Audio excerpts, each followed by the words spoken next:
welcome to another episode of This Is Why I Don't Vote podcast, episode 9, your safe space to discuss sports, politics, social issues, and even religion, where we will take it all very seriously, but not too seriously. First and foremost, gratitude, thanks, appreciation for all of the loyal listeners. Please, if you could, give the podcast 500 likes, thumbs up, give it a review, distribute it to your friends, coworkers, allies and enemies alike, spam it in emails to your distribution list. This Is Why I Don't Vote podcast is on Patreon. Feel free to contribute if you like what you hear. What's on the slate for this week? Episode 9. Judgment. Yes, judgment. We'll explore judgment of ourselves, of others, how we judge not only the things that we like, but the things that we dislike, and how that translates into how we see ourselves. And although I did not want to discuss as much, Daniel Snyder can't help but keep himself in the news. I have to discuss money, greed, and Danny Boy Snyder. And finally, the Rooney Rule, the lawsuit that's been filed by now 3 black coaches against the National Football League, and the fact that the truth is often hiding in plain sight. Let's not waste any time. Act 1, Judgment. Well, dear listener, it didn't take long. I made overtures about looking at things from a different lens, a different perspective, thinking greater than your environment, seeing and feeling life's paradoxes, but really looking at things from below instead of from above. This is easier said than done because, like you, my ego routinely rears its head and says, I want to lead. I want to be the head of the table. It's hard for us not to be in our ego when there is an event that we all collectively experience and that we all collectively want to opine on. That most recent event, of course, was Will Smith getting up in the middle of the Oscars to slap Chris Rock and then throw a tantrum about the joke that Chris Rock had told about his wife, Jada Pinkett. This, of course, led to one of my pieces last week and, of course, gave me the opening, the door, the window, the license to speak to Hollywood. Now, as I'm sure you've gathered in my pieces on Hollywood, on the movie industry, on film entertainment in general, I do not have a high opinion of Hollywood. I'm in the Martin Scorsese camp. Most of the movies that come out of Hollywood these days are CGI crap. The scripts, the premise, the actors, the directors, all of this is choreographed simply to make money. And in order to make money, it has to be just like fast food or just like these big box stores. These products have to be able to be consumed by the largest audiences possible. You add in the fact that Hollywood wants to market this crap in China, and they have to take in the Chinese markets, the Chinese consumers' likes and dislikes, while navigating a communist government that's going to censor content. You are going to get yourself some bland, very McDonald's-like, very predictable, very blasé content. See, here I am again in what I would qualify as my ego, judging what comes out of Hollywood. And that's what this segment's going to be about, dear listener, judgment. Is judgment necessarily a bad thing? And what is it about judgment that we all hold so dearly, and yet we also, paradoxically, become so sensitive about? So let's start with judgment itself. It's very difficult for us not to judge. Who is the first person, thing, place that we judge? It's ourselves.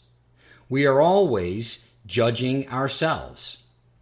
By judging ourselves, it's very natural then to judge every other damn thing that occurs on planet Earth, everything that you see, everything that you hear. You are in a state of judgment constantly because you're constantly judging yourself. As I've discussed in previous segments, this can lead to so many negative consequences, yet it can also motivate us to change.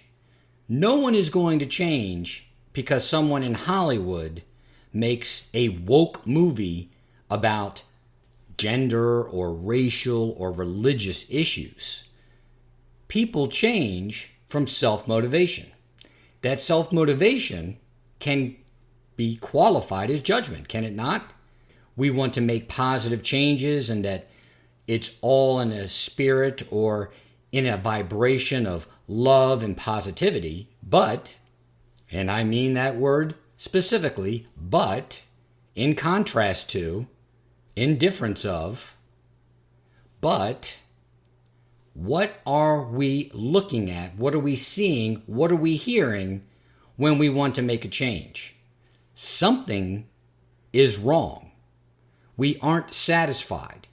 We believe, we feel we can do better. We can be better. So judgment, just like the ego, has its place. We resonate with certain things. We are dissonant with other things. There's nothing wrong with that. To what extent we are judging others because of what they resonate with and what they are dissonant to, that's where the issue begins to arise. Let's speak to that. I am dating a woman. Her name is Marianne. Believe it or not, it's true. I'm dating a woman. I value her opinion. It's one of the few opinions that I actually get on a routine basis about this very podcast. She listened to the podcast episode from last week, episode 8.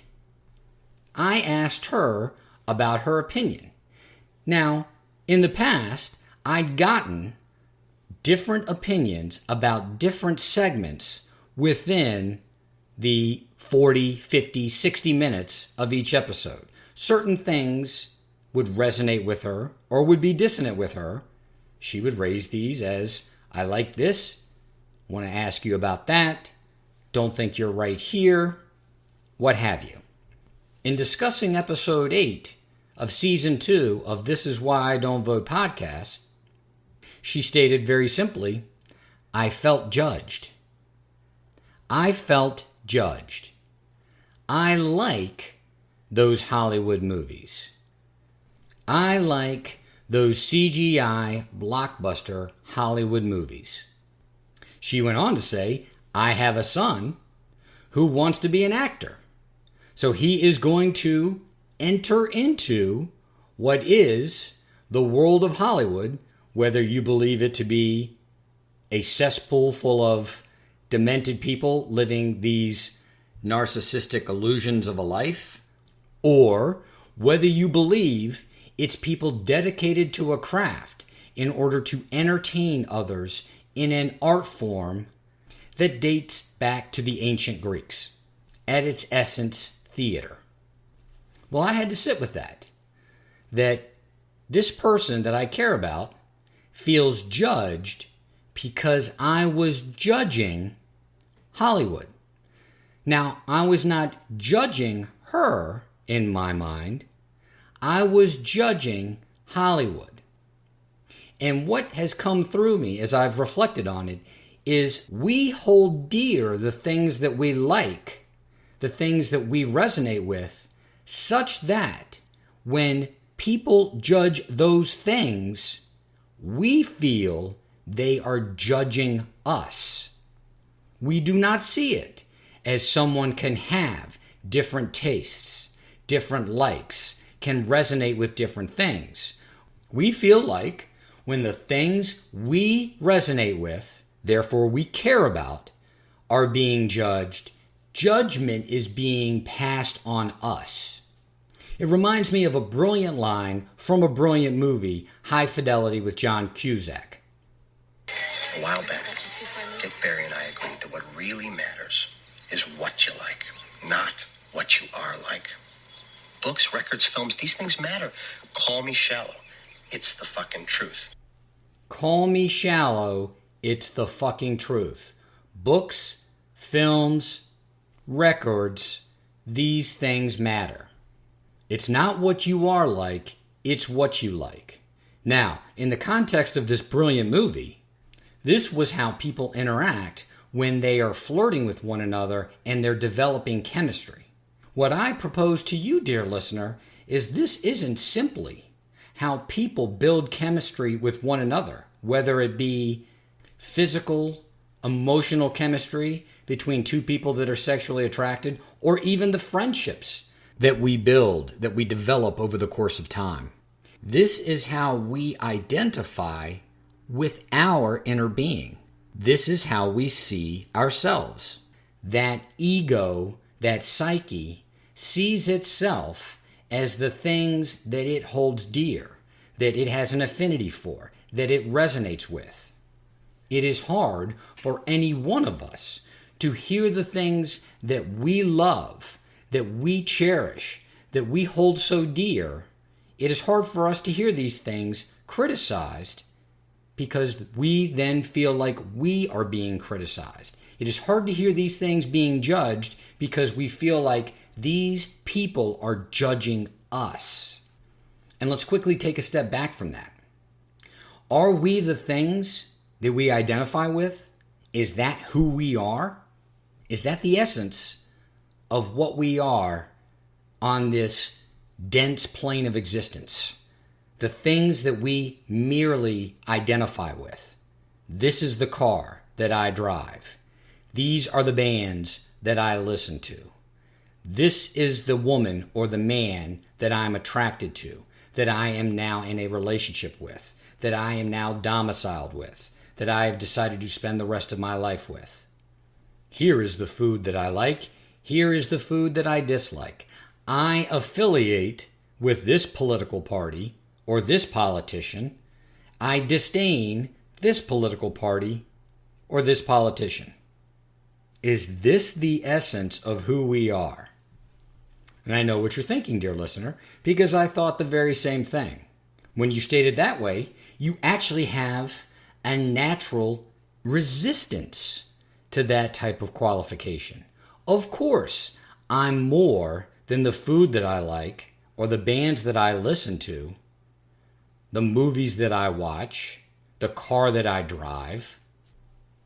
Yet we're so tied to these things, it's hard to separate who we are, the essence of who we are, from the things that we like. That's why the line in High Fidelity was so brilliant, that it's so difficult for us to identify who we are versus our simple likes and dislikes. I, no more than you, want to sit around and listen to someone judge the things that I like, the things that I resonate with. And to bring this full circle, is it a fruitful use of our time and energy to focus on that as we all judge? Again, who do we judge? We judge ourselves first. Then we can judge everything else. And judgment has its place.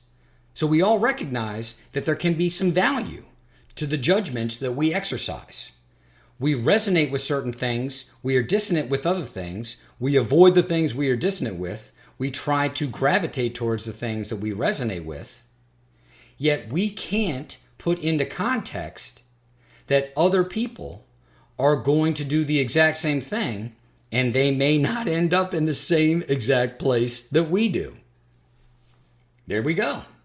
That's another paradox that we all experience in this life. That's something that we all have in common. If you want to talk about the communion of man and the oneness of the human experience, this is part of it. I judge, first and foremost, myself, then practically everything else in my experience. Yet, I almost, to the point that I can control it, will not allow for the things that I have an affinity for, that I choose, that I want, that I resonate with, I can't allow those things to be judged in my presence. For then I believe you are judging me. So what's the conclusion? What's the resolution? It's simple.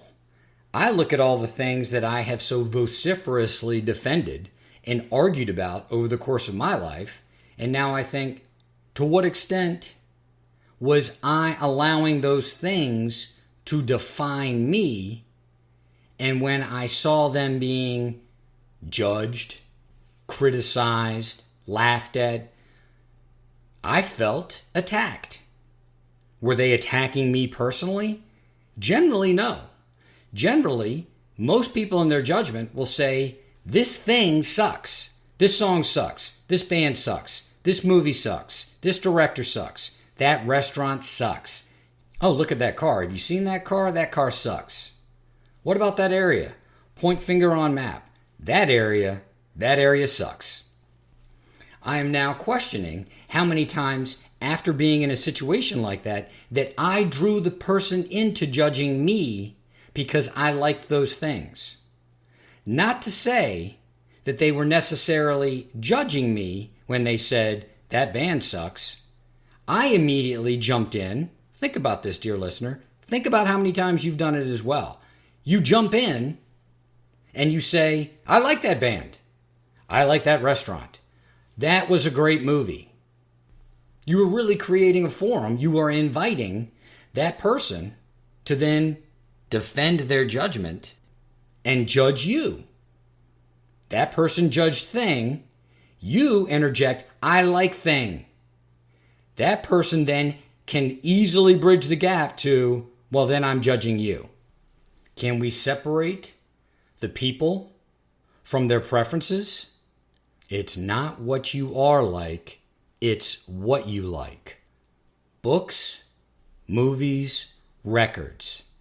These things matter. Call me shallow, it's the fucking truth.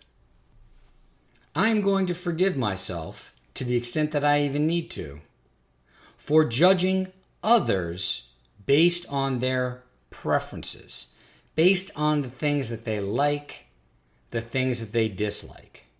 That's my conclusion here. That's my takeaway. And that's easy to say in this segment of the podcast. It is easy to sit here behind a microphone on any given day at any given time and say, I endeavor to stop judging people for their tastes, their likes, their preferences. I want to get to know them and understand who they are. I'm going to get into my car, dear listener. I'm going to drive to a grocer in Scottsdale, Arizona, a restaurateur. I might go into a local tavern to enjoy a fine spirit. It isn't complicated what they do in the Dale. Social proof rules the territory. There will be the EDM. There will be the turntable. There will be the boom, the boom, the boom. Whereas I once believed that to be the battleground, now that is my testing ground. That is where I must walk the path. Act 2, Money, Greed, and Danny Snyder. And the hits just keep on coming.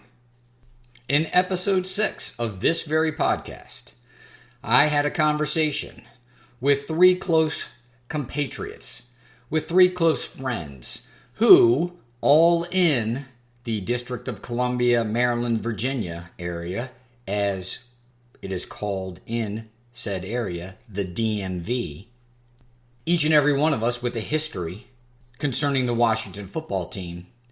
Not 3 weeks later does the next brick in the wall, does the next proverbial straw on the camel's back, does the next nail, and perhaps the final nail in the coffin, come to light. Now, you can sexually harass anyone in your facility if you're an NFL owner. The other NFL owners, they really don't care. Racist? That's okay. They certainly don't want that to be publicized.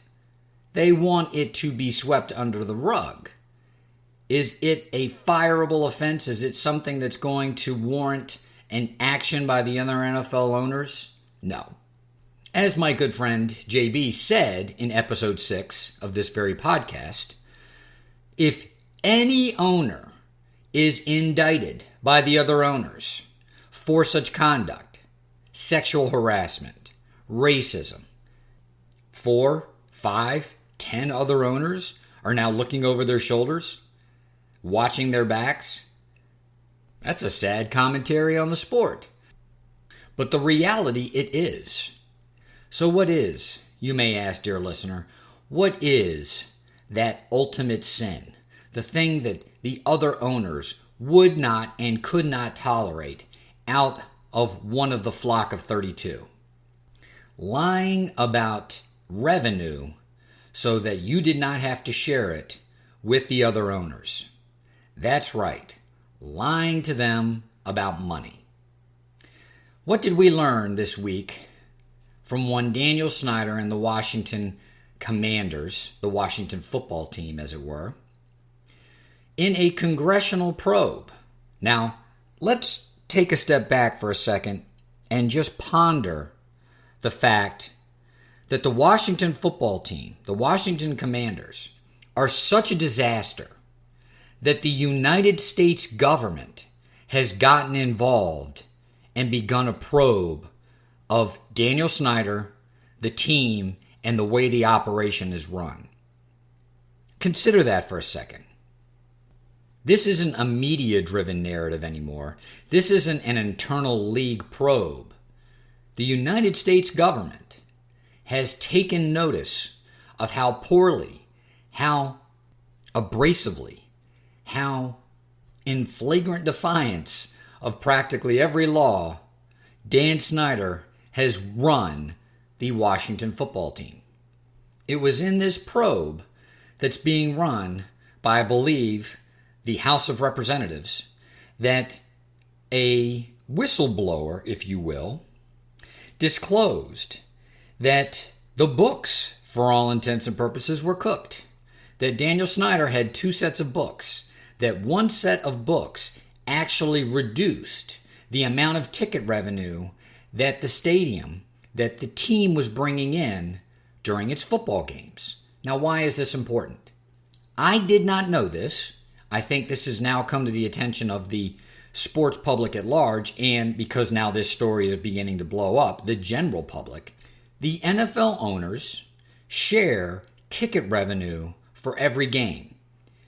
The NFL home team gets to keep 60% of the revenue, and the 40% left over goes into a pool that is shared by all of the ownership. And it makes sense because naturally the stadiums are big enough. You are going to have fans that are going to go to stadium A, B, or C to watch their team in an away game. Particular to the teams that are atrocious, they may actually have more fans from an opposing team enter their stadium than they have home team fans. Does that sound familiar? Specific to the Washington football team, the Washington Commanders? For those of you who are not sports aficionados, the team has been so bad, the Washington football team has been so bad that it has been invaded for the last few seasons by away fans at every home game. There are clearly more away fans.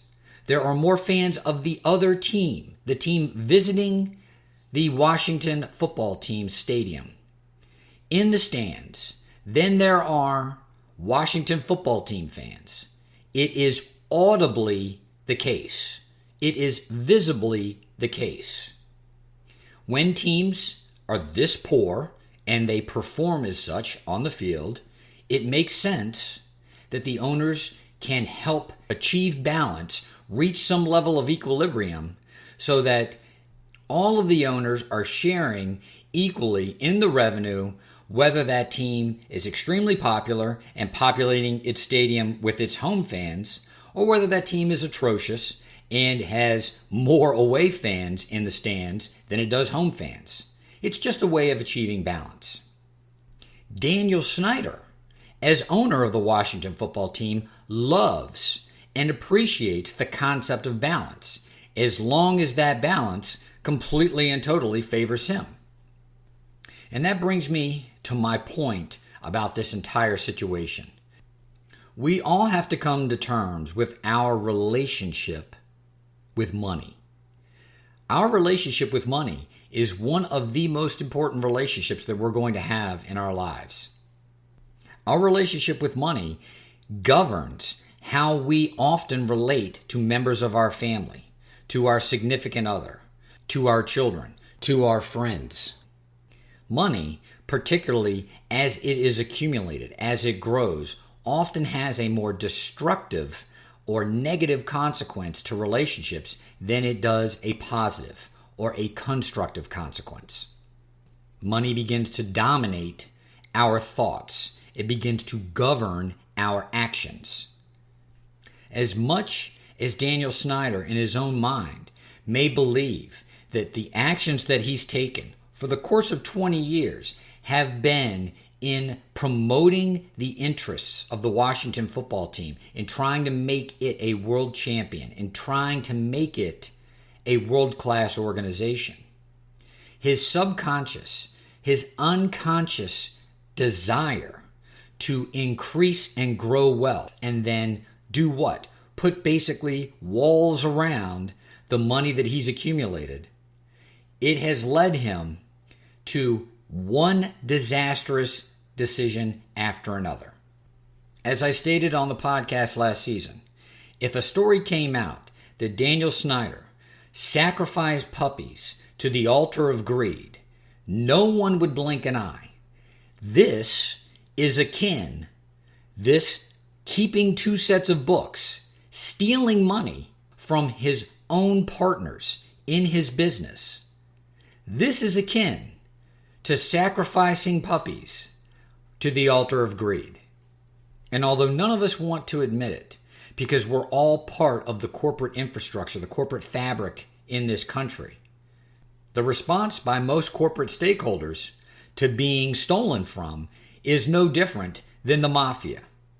The only thing that you can distinguish between the mafia and a corporation is the fact that they aren't going to physically kill you. But in many ways, they are going to kill you. They're going to destroy you in every way conceivable except for taking your very life. That is how they feel about money. We're all friends because it enriches us to be so, until we're not.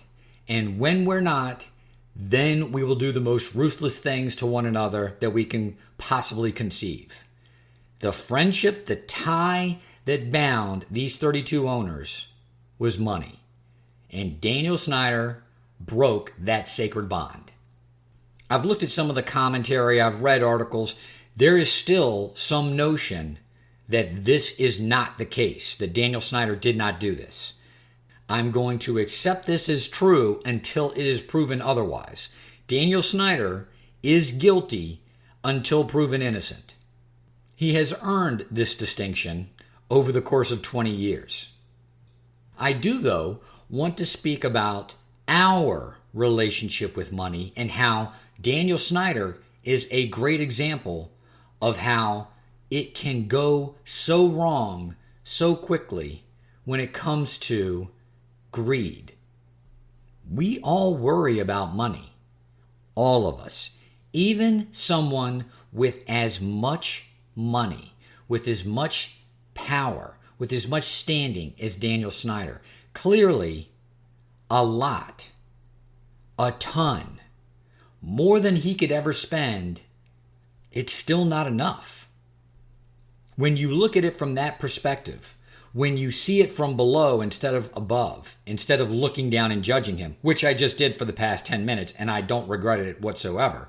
But when you look at it from below and think about it and feel it, don't we all do this? No matter how much we have, if money is our primary concern, we'll never be satisfied. We will let it dominate the nature of the relationships we have in this life, whether that be with family, whether that be with friends, whether that be with work or employment contemporaries, colleagues, subordinates. It is imperative then that we understand, if not break down and define, our relationship with money, because it can very quickly slip into greed without us even consciously realizing it.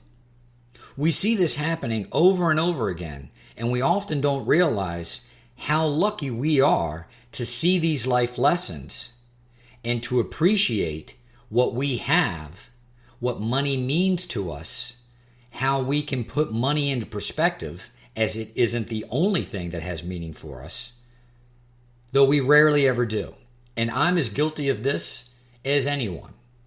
Is this any different than addiction?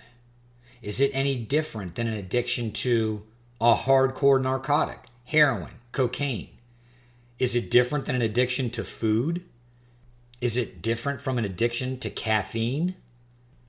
I think this greed has seeped into the minds of all of these actors in this tragic play, such that they can't see themselves. They can't even see themselves in the play that they're acting in. It is as if they are all making unconscious or subconscious moves based on what? The relationship to money, the necessity to protect the money. I'm not advocating for poverty, to be stingy or frugal, that money is some kind of evil. Money is money. Just like caffeine is caffeine, just like sugar is sugar. The energy in and of itself is neutral. It is what you do with money. It is what you do with any of the things in your life, whether it be food, drink, sex, drugs. It is what you do that places upon that energy its positive connotation or its negative connotation. Let's look at the lessons being taught by one Dan Snyder. If money is going to be the most important relationship that we have in our life, we can expect nothing more than heartache and tragedy. Money isn't going to give you a hug, and money never purported that it was going to do so. If we treat money as if it is a lake, as if it is something that is stagnant, that is not moving, that we have to put a fence around, that we have to keep and protect, it is only going to cause us heartache, pain, misery. Money is like a river. It is a flow of energy. It comes and it goes. Once you recognize that and embrace it, money will be your greatest ally. Act 3. The truth hides in plain sight.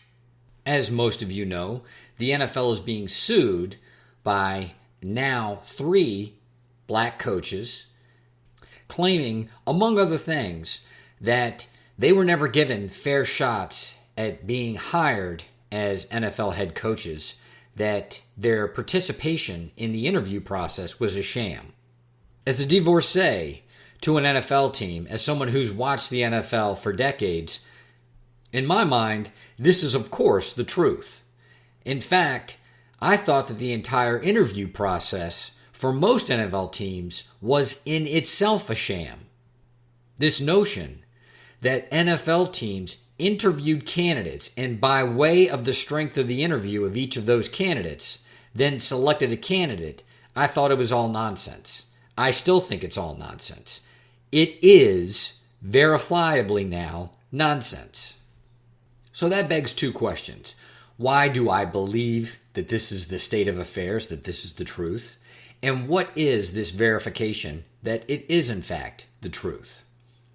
When you look at the NFL coaching hires over the course of decades, what's interesting is there were these periods, we could call it the NFL glory years. Teams had coaches for a number of years. They didn't have the coaching carousel that is so a part of the NFL landscape in the 21st century. Part of that was very likely because free agency was much different. You didn't have free agency allowing NFL teams to turn over their rosters so quickly to save money on what are expendable assets. If you can keep a team together, you can keep a coaching staff together, you can let them grow together. If you can't keep a team together, one of the skill sets that a coach must have is being able to turn over half of the roster every season, every 2 seasons, and still be successful. There are very few coaches that can do that. In fact, most of them can't. Bill Belichick, unfortunately, is a master of that. That's why the Patriots are the Patriots. So in this new NFL landscape, with these rosters turning over so quickly, these teams are looking for coaches, and it's really, no matter what we are told, a beauty contest. Most of these teams have their mind made up as to which candidate they like, the criteria of which are what? Mostly superficial traits, mostly subjective gut instincts based on individual preference. The notion of objectivity is silly. The interview process is simply a formality. For the few of you that are not NFL fans or do not understand the rule in the NFL, it's called the Rooney Rule. There is a rule by which when a team has a coaching vacancy, they must interview a minority candidate. They must interview a minority candidate. So when that process begins, a minority candidate has to be part of the interview process because there is such a disparity of minority head coaches in the NFL. For those of you that are not big sports fans, and I know that it's not many because I don't have many listeners. I know most of you, and I know most of you like sports. But the few female listeners that I have that are not sports fans, the Rooney Rule requiring an NFL team, when it has a head coaching vacancy, to interview a minority candidate is akin to Don't Ask, Don't Tell that was implemented by the Clinton administration in the military to, in their minds, in the Clinton administration's mind, protect homosexuals serving in the military from being outed and then being ostracized, if not discharged or run out of the military. Although the policy comes from a good place, the intent is correct, is positive. The effect of that rule has been nothing if not a disaster. Why has it been a disaster? Because it turns the interview process into a sham. NFL fans, I believe, whether implicitly or explicitly, whether consciously or subconsciously, we all understand that that's the case. The interview process is a sham. Minority candidates are included in these head coaching interviews simply to meet the letter of the law, simply to meet the edict of the rule. A man named Brian Flores, that was the head coach of the Miami Dolphins, and actually did a pretty good job while he was there with what was a very young and a very tumultuous roster. The roster turnover was high. Brian Flores was fired, and he filed a lawsuit, and among other claims, stated that his inclusion in head coaching interviews was a sham, that he was never given a true opportunity to be hired for the jobs that he interviewed for. I believe it's within the last week that 2 other African-American black NFL coaches have joined that lawsuit. One of those coaches, his name is Ray Horton, he interviewed for the head coaching job for the Tennessee Titans, the NFL franchise in Nashville, Tennessee. He interviewed for that job in 2016. In what was an under-the-radar interview given by the man who actually got that head coaching vacancy, who was hired as head coach of Tennessee in 2016, the man's name is Mike Mularkey, in an interview that he did in a regional, I believe, fan-ran podcast, the Steelers podcast. I can't remember the name of the podcast. It is not a major network. It is not a high budget, high profile podcast.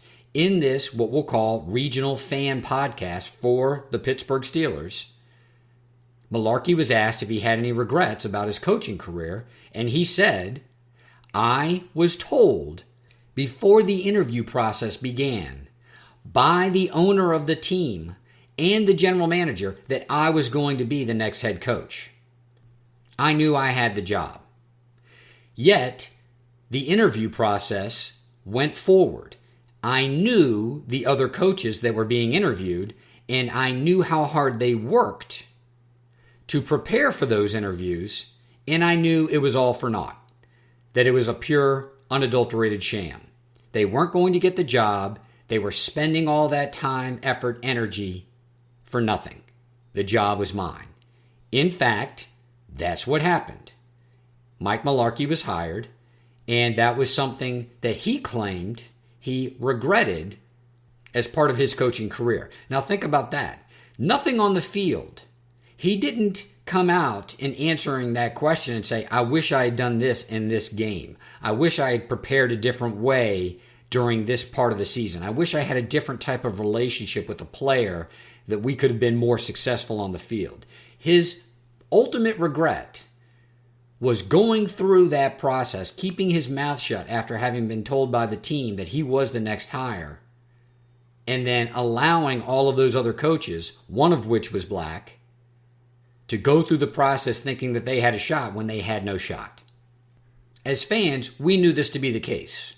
We knew that most of these teams had an idea of who they wanted to hire before they even started the search. They knew as part of the search process, these are the people that we want to go talk to. This is the candidate that we really like. Now we have confirmation that is the case. That at least in this one circumstance, a coach was willing to come out and state as much. I believe that this has happened routinely in the NFL because, as we have seen, NFL owners are always in their ego, that they have a huge ego, and it would not surprise me that they wanted to be able to have the power, to exercise the power, to tell a candidate, "You're the next head coach. We just have to go through this process because we have to go through this process." I think it's indicative of the fact that many of the NFL owners have such money, such power, such influence that they're used to being able to skirt whatever rule or regulation or law that governs their business, governs their conduct. So it comes to no surprise to me that we have a coach that is verifying as much. What is a surprise is the fact that the coach came out and stated as much. When you look at the NFL and how competitive a business it is and how cutthroat it is, you're not looking at a stable, at a group of honorable men. This may work in locker rooms. This talk may feed some innate sense of goodness that we want to believe exists in football. But certainly when it comes to professional football, and certainly when you're dealing with tens, if not hundreds of millions of dollars, hell, billions of dollars, the money corrupts. Again, a lot of this is governed by people's relationship with money. Money does corrupt. And if any of these coaches who've been in this position think that they're ever going to believe that they're ever going to get another NFL job, they certainly aren't going to come out and reveal the extent of which they were exposed to the sham that was the interview process that they participated in. As many a pundit have opined, the NFL, the owners, never truly believed that any black coach, given the limited number of opportunities that black coaches were provided in the first place, that a black coach would file a lawsuit based on the fact that the Rooney Rule is a sham. There were only 32 owners. There were only 32 opportunities for any coach to become a head coach. It's a limited number of opportunities. And there's no rule that the NFL can enact in order to force 1, 2, 10 of these limited number of owners to hire a black head coach if they don't want to hire a black head coach. The Rooney Rule in and of itself is a public relations move. The NFL, and I don't know the statistics off the top of my head, and I'm not going to look them up, but let's say it's 80%, 85% African American, and there are what? 2 black head coaches? By way of the product on the field, there are a number of coaches that do not deserve their jobs that are currently head coaches. We've seen many of those head coaches get recycled as well. The groupthink that is associated with these rehires is, well, that person learned from their past poor head coaching experience and now is ready to take the reins of an NFL team. That doesn't seem to percolate when it comes to rehiring black head coaches that have been fired from their position. Do I have a solution to this problem? No. What's the point then of you commenting on it? This is one of the things that we can all learn from, because this is one of those truths that's hiding in plain sight. If you were an NFL fan, you knew the Rooney Rule was a sham, that very often the interview process is a sham, that the reason why there aren't more head coaches in the NFL that are black is because the owners just simply don't want to hire one. A black head coach can't do any worse than many of the head coaches that are currently employed right now. As an ugly truth hiding in plain sight, how much do we care? As consumers, how much do we care? In thinking about this piece, I wanted to come on and, of course, get into my ego and start judging the owners and judging the league. And the fact of the matter is, where do we put our energy? Where do we put our money? We're coming back as the consumer. How much do we care? Do we not enable this behavior from these owners, from the league? There will be a lot of fodder over all of the details in this lawsuit. It will fill the airwaves of many a television or radio or podcast segment. We all know it's true. We all know that it's unseemly. We all keep coming back. We can wag our finger when the NFL owners are punished, which they will be, because it's all true. We can sit in judgment, blame it all on them, and continue to consume the same product, allowing the foundation, providing the money, if you will, for the owners to pay off those judgments and those lawsuits, providing the money for the NFL to pay off their judgments, to enact new policies, and to go about creating the next sham that we will all accept, that ugly truth hiding in plain sight. This is Why I Don't Vote, a podcast.